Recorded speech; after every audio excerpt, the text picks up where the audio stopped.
Pembentukan koperasi desa harus transparan, khususnya untuk koperasi desa Merah Putih yang menjadi fokus pemerintah saat ini. Transparansi ini penting untuk memastikan bahwa koperasi desa dikelola dengan baik, berkelanjutan, dan sesuai dengan tujuan pembangunan ekonomi desa. Kamis, tanggal 28 Mei tahun 2025.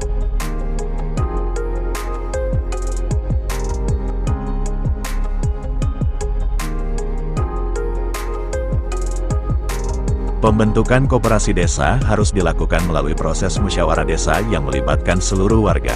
Musyawarah ini digunakan untuk menyepakati pembentukan koperasi, anggaran dasar, dan pemilihan pengurus. Dengan menerapkan prinsip-prinsip transparansi ini, Kopdes diharapkan dapat menjadi lembaga ekonomi yang berkelanjutan dan berkontribusi pada pembangunan ekonomi desa. Tapi lain halnya dengan pembentukan pengurus koperasi desa Merah Putih Bojong Catang, Kecamatan Tunjung Teja, Kabupaten Serang.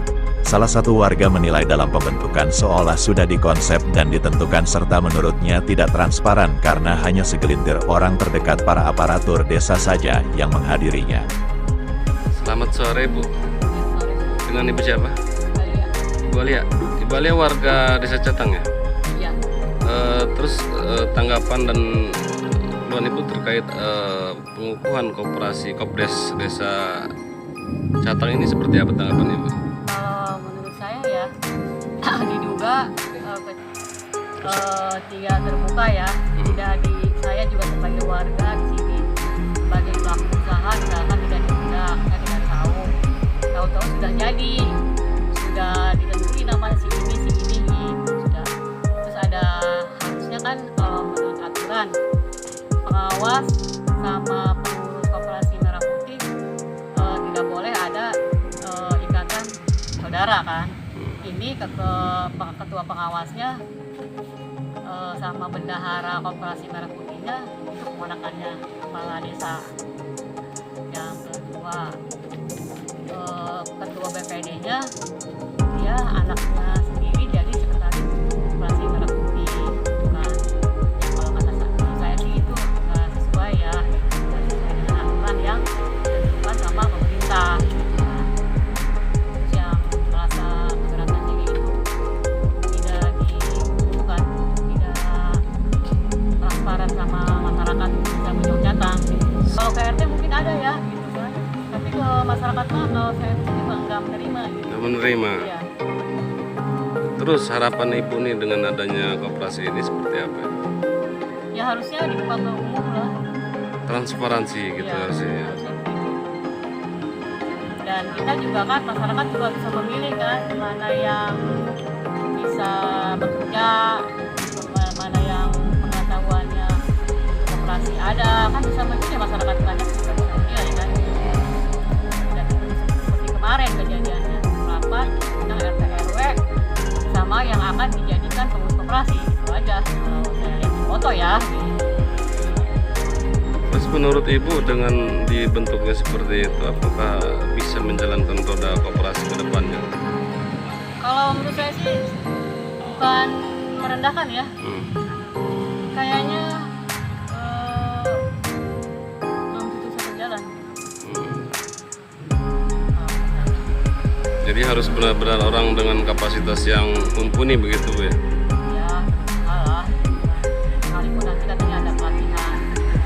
Ya memang harus ada di bidang-bidangnya ya. Ya mungkin kalau pandangannya Pak Wahyu itu yang punya peran ya, menantunya Jaro kan, sebagai bagian keuangan mungkin dianggapnya itu orang-orang pilihan dia itu bisa bekerja dengan baik. Pak Wahyu itu sebagai apa desa? Bendahara desa, menantunya Pak Lurah. Yang berperan juga dia memilih gitu kan, menentukan ya Pak Wahyu sama Pak Cari. Berarti pemilihan Diduga begitu. pemilihan sosok ketuanya tidak melalui voting ataupun ini Bu ya? Tidak. Langsung dilakukan.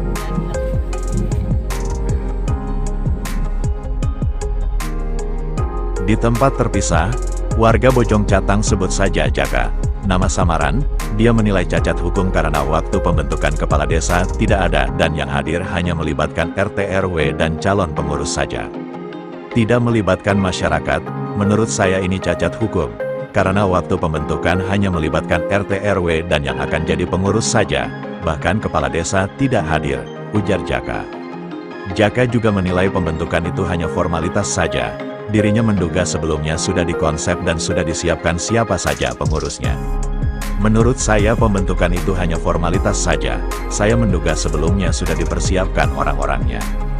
Di mana rasa keadilan buat masyarakat, sesuai peraturan menteri yang saya tahu tidak boleh ada kaitan keluarga antara pengurus dengan perangkat dan kepala desa. Tapi faktanya pengurusnya ponakan kepala desa, ponakan staf desa, anak kandung ketua BPD, dan untuk ketua koperasinya pun selain kerabat kepala desa dirinya masih keluarga Sekdes Bojong Catang, dirinya pun masih aktif bekerja di PT KAI dengan jabatan sebagai masinis.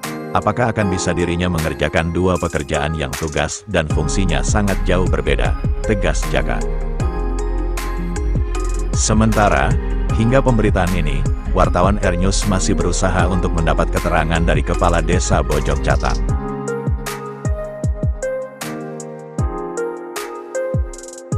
Dari Serang, Banten, Sardi, R-News TV, mengabarkan. Demikian informasi kali ini, nantikan berita selanjutnya hanya di YouTube R-News. Don't forget to like, share, comment, and subscribe.